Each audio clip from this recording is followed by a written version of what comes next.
आज़ाद कश्मीर के साबिक वज़ीर आज़म सरदार अतीक अहमद खान से कि क्या वजह है इस सारी 5 दिन के अंदर जो एहतजाज जारी रहा, इनमें जो कश्मीर की सियासी क़यादत है वो क्यों गायब रही मंजर आम से, और ये जो हालात हैं यहाँ तक क्यों पहुँचे। बहुत शुक्रिया सरदार अतीक अहमद खान साहब, आपने ज्वाइन किया प्रोग्राम में। ये बताएगा कि क्या वजह है ये हालात यहाँ तक क्यों पहुँचे, इसके मुहर्रिकात क्या है, और आज़ाद कश्मीर की सियासी क़यादत जो है वो मंजरनामे से क्यों गायब रही। समर अब्बास साहब, इसके कई मुहर्रिकात हो सकते हैं, लेकिन एक बात यह है कि पिछले 2-2.5 साल से अवामी एक्शन कमेटी ने अवामी मुतालबात पे वो लेके बाहर निकले हुए हैं। आज़ाद कश्मीर हुकूमत ने मुज़ाकराती कमेटी बनाई और मुज़ाकरात चलते रहे। कुछ बातों पर इत्तेफाक राय हुआ, फिर डेडलॉक हो गया और हुकूमती कमेटी ये कहती रही कि अवामी एक्शन कमेटी हर मरतबा अपने मुतालबात की फ़हरिस्त में इजाफ़ा करती है और उसमें इजाफ़ा होता रहा। फिर पिछले दिनों हुकूमत पाकिस्तान की एक कमेटी, 2 रुकनी वज़रा की कमेटी गई, उनने मुज़ाकरात किए और उस पर सोशल मीडिया में जो हमने देखा कि कोर कमेटी के मेंबरान ने कहा कि हमारे 100% के करीब मामलात पर इत्तेफाक राय हो गया था, इसके बावजूद डेडलॉक हो गया। अभी एक बड़ी हाई पावर कमेटी बनी है, पाकिस्तान के बड़े तजुर्बाकार लोग हैं, हुक्मरान जमात की इत्तेहादी दोनों जमातों के लोग हैं और वो वहाँ बैठे हुए मुज़ाकरात कर रहे हैं। और मुज़ाकरात में अक्सर व बेशतर चीज़ें ऐसी हैं कि जिस पर इत्तेफाक राय की इतराज़ मिल रही है, लेकिन बदकिस्मती से अभी तक किसी नतीजे पर नहीं पहुंच सके।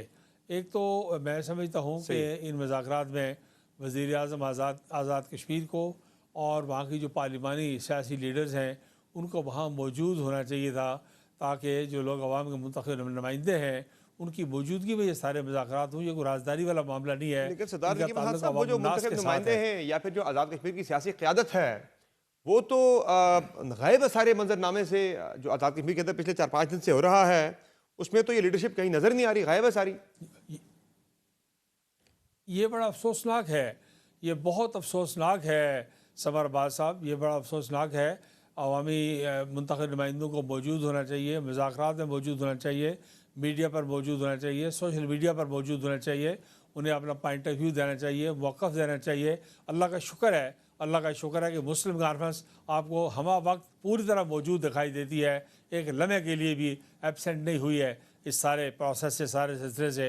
और हम मौजूद हैं। अपना मौक़िफ़ जो है मुस्लिम कॉन्फ्रेंस का मौक़िफ़ रोज़ अव्वल से जिन जिन इशूज़ पर है, अब हम 92-93 साल हमारी उम्र हो चुकी है, तो हम अपने जिन मामलों पर हमारा मौक़िफ़ है हम उसमें कंसिस्टेंट हैं और उसको छुपाते नहीं हैं, उस मौक़े पर कायम है, उसका जिक्र करते हैं। लेकिन सरदार साहब, ये जो मुस्लिम कॉन्फ्रेंस की आप मौजूदगी की बात कर रहे हैं, ये जो सूरत हाल फ्लेयर अप हुई है पहले दिन से 29 तारीख से, उसमें भी तो मुस्लिम कॉन्फ्रेंस की ऐसी जगह पर मौजूदगी कि जहां उसे शायद उस दिन वहां मौजूद नहीं होना चाहिए था, उसकी वजह से हालात ख़राब हुए।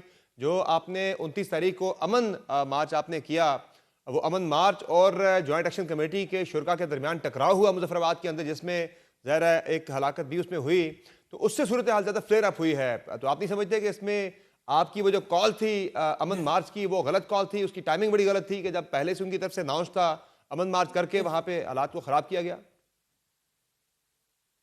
देखिए, एक तो समर बाद साहब गुजारिश ये है कि वो मुस्लिम कॉन्फ्रेंस की कोई मरकज़ी कॉल नहीं थी। खालिस्तान मुजफ्फराबाद में जब ये पता चला कि पाकिस्तान के झंडे किसी जगह पर मौजूद नहीं हैं और नहीं लहराए जा रहे, तो हमारे कुछ नौजवानों ने वहाँ पर यह तय किया कि पाकिस्तान की परचम बरदार रैली अमन मार्च जो है उसको निकलना चाहिए। और उसमें कोई क्लैश का, कोई तसादम की बात नहीं थी। जब पाकिस्तान वाली झंडे वाली गाड़ियों पर पथराव हुआ, गाड़ियों पर लाठियाँ बरसाई गई, फायरिंग हुई, तो उसमें वहाँ क्लैश की सूरत पैदा हुई, वरना उसमें किसी किस्म के कोई क्लैश की गुंजाइश नहीं थी।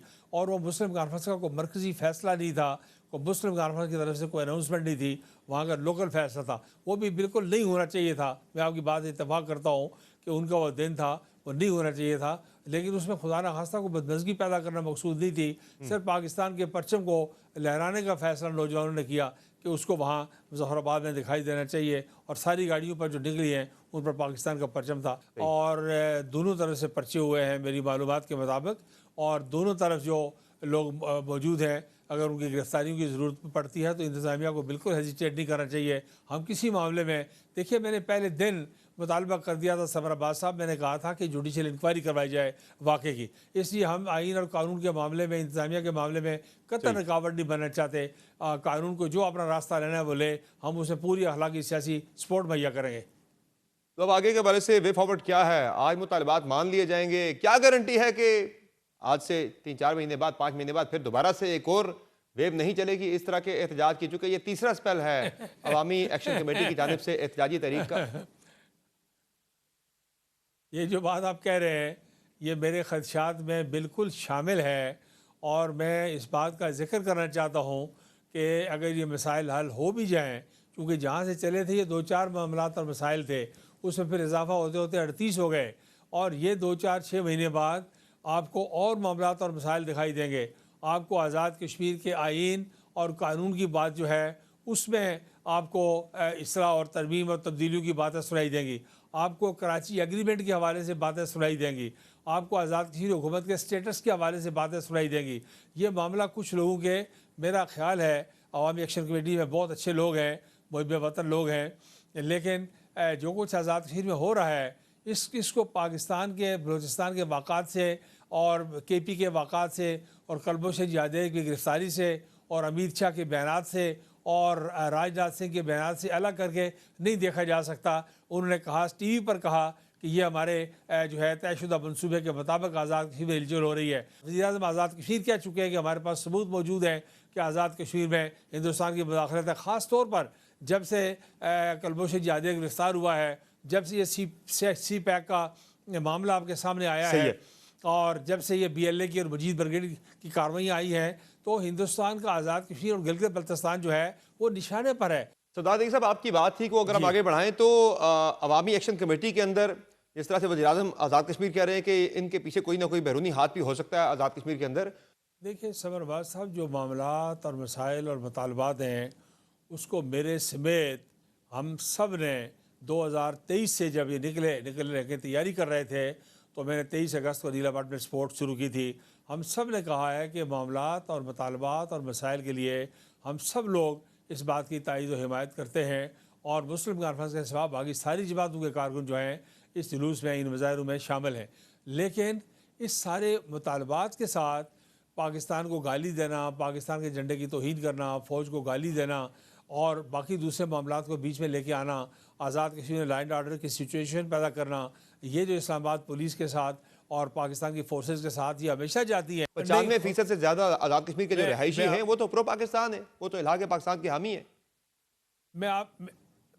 मैं आपकी बात से बिल्कुल इत्तेफाक करता हूँ, और ये बात बारहा कह चुका हूँ कि मकबूल भट्ट साहब 2 इलेक्शन लड़े हैं, 150-200 से ऊपर उन्होंने वोट नहीं लिए। कैश खुर्शीद साहब ने खुद मुख्तारी की 10-15 साल बात की और अपनी जमात ख़त्म कर दी, पीपल्स पार्टी में चले गए, लोगों ने बात नहीं मानी। अल्लाह का शुक्र है कि लोग कश्मीर बनेगा पाकिस्तान के साथ हैं, इलाके पाकिस्तान के साथ हैं। लेकिन ये बात समझने वाली है कि आज़ाद कश्मीर में जो वाक़ात हो रहे हैं, जो पुरतशद्दुद वाक़ात हो रहे हैं, जो तिम्बर के छोटे लहराए रह जा रहे हैं, जो जुलूसों के अंदर जो ज़ुबान इस्तेमाल की जा रही है, तो मैं एक्शन कमेटी को बिल्कुल ब्लेम नहीं करता, मैं उनको कतई नहीं कहता। मैंने पहले भी कहा कि उनमें अक्सरियत लोगों की, मुहब्बे वतन लोगों की है, लेकिन कुछ लोग ऐसे ज़रूर हैं, मुझे नहीं पता कि उनका असर बढ़ गया है या उनका कंट्रोल बढ़ गया है या क्या बात है, लेकिन ये ज़रूर है कि आज़ाद कश्मीर में ऐसे अनासर का एक्शन कमेटी के ऊपर गलबा दिखाई देता है, और इन सारे कंट्रोल में उनके नुमायाँ दिखाई देते हैं। मैं आम आदमी को मैं बिल्कुल ब्लेम नहीं करता। आम आदमी बिल्कुल जो है वो प्रो पाकिस्तान है। फाइनली सरदार साहब ये बताएं कि ये जो 12 सीटों का मामला है, आप समझते हैं कि इसका कोई अब एक हल, इसका काबिल अमल निकल सकता है? अब ज़ाहिर कश्मीरी तो कह रहे हैं भाई ये 12 सीटें ख़त्म करें, यहाँ मौक़िफ़ यह है कि ये डेमोग्राफिक चेंज के मुतरादिफ होगा अगर इन सीटों को ख़त्म करते हैं। कोई इसका कोई दरमियानी हल की बात भी हो रही है कि इनकी फंडिंग जो है वो वफाक या पंजाब अपने सर ले ले, इन लोगों को काबीना में शामिल ना किया जाए, ये सिर्फ वहाँ पे पॉलिसी मेकिंग के अंदर हो। तो क्या इनके बारे में अब काबिल हल निकल सकता है जो मुहाजिरीन के लिए भी, आज़ाद कश्मीर के शहरियों के लिए भी जो है वो काबिल कबूल हो? देखिए, बुनियादी तौर पर यह मुतालबा जो आपने कहा, इसका ताल्लुक डेमोग्राफिक चेंज से है, इसका ताल्लुक रायशुमारी के साथ है, इस्तिस्वाब राय के साथ है। हिंदुस्तान 40 लाख वोटों का इजाफा कर रहा है, गैर कश्मीरियों को आबाद कर रहा है। हम अपने लोगों के 30-40 लाख वोट कम करने जाएँ, ये नहीं हो सकता। इसका कोई वे आउट निकालने के लिए आईनी और कानूनी रास्ता देखना पड़ेगा, और ये ऐसा मसला नहीं है कि जिसका आम आदमी के साथ, मफाद के साथ कोई ताल्लुक है जिसके लिए कोई मुजाहरे किए जाए, एहतजाज किया जाए, वो किसी कमेटी के स्पुर्द कर दें, स्टडी करें। पाकिस्तान के बड़े तजुर्बाकार और सीनियर पॉलिटिशियंस बैठे हुए हैं। लेकिन मैं समझता हूँ कि माहिरीन आज़ाद कश्मीर के आइन का और तहरीक आज़ादी का हिस्सा हैं और पाकिस्तान की जो फॉरेन पॉलिसी है, कश्मीर पॉलिसी है, उसका बुनियादी हिस्सा है। उनके सारे निज़ाम से अलग बिल्कुल नहीं किया जा सकता और ये बात संगीन ख़तरे की बात है तहरीक आज़ादी कश्मीर को और पाकिस्तान की कश्मीर पॉलिसी को शदीद धचका लग सकता है इस बात के साथ। इसलिए महाजिर और अंसार का मसला नहीं पैदा करना चाहिए, आबादी के तनासब को नहीं बिगड़ने देना चाहिए। सही है। वैसे तो कुछ एक साबिक़ वज़ीर-ए-आज़म ने तो आज़ाद कश्मीर की अपनी इमारात सरेंडर करने की ऑफ़र कर दी है। ऐसी ऑफ़र बाकी वज़ीर-ए-आज़म की तरफ से भी आ सकती है, चूँकि ज़ाहिर आप भी एक साबिक़ वज़ीर-ए-आज़म हैं, जो इस वक्त एक मुतालबा ये भी है 38 में से एक कि इमारात कम की जाएँ। पहली बात यह है कि मुतालबा बिल्कुल वेग है, बोबम सा है। उन्होंने नहीं बताया कि वो असम्बली मेंबरान की, सेक्रेटरीज़ की, अदलिया की, पेंशन लेने वालों की किन मराहत की बात कर रहे हैं। एक बात। दूसरी बात, आज़ाद कश्मीर जो है वो पैरिटी के एतबार से पंजाब के साथ है और हमारा बलूचिस्तान से भी कम मराहत हैं आज़ाद कश्मीर में। इस जनूबी एशिया में जितने ममालिक हैं इनमें से किसी भी इलाके में मुंतखब लोगों की मराहत से कम मराहत हैं आज़ाद कश्मीर में। तो अभी तक उन्हें स्पेसिफाई बिल्कुल नहीं किया किसकी मराहत की क्या बात कर रहे हैं और मुतबादिल क्या तजवीज़ देना चाहते हैं। वो को बात सामने आए। महाजरीन के मामले में भी यही बात है कि उन्होंने मुबम सी बात की है, उन्होंने अभी कोई मुतबादिल बात नहीं बताई किस तरह नुकसान होगा, उसको कैसे पूरा करेंगे। बहुत शुक्रिया सरदार अतीक अहमद खान साहब, आपने ज्वाइन किया प्रोग्राम में। नाज़रीन, आप गुफ्तगू सुन रहे थे साबिक़ वज़ीर-ए-आज़म आज़ाद कश्मीर सरदार अतीक अहमद खान की, जो कश्मीर में जारी एहतजाजी तहरीक के हवाले से गुफ्तगू कर रहे थे। प्रोग्राम एक मुख्तर ब्रेक लेंगे, ब्रेक से वापस आएंगे, बात करेंगे पीपल्स पार्टी और नून लीग में तलखी बढ़ती जा रही है। इस पर कुछ देर पहले अमरमान कायरा साहब ने बात की। ब्रेक से वापस आकर इस पर मजीद बात भी करेंगे और जो कश्मीर में तहरीक के हवाले से भी मजीद बात करेंगे। इसमें नून लीग ने भी अपना हिस्सा डाला है, वो हिस्सा कैसे डाला, ये हालात क्यों इस नहज तक पहुंचे, बात होगी मजीद ब्रेक के बाद। हमारे साथ रहेगा।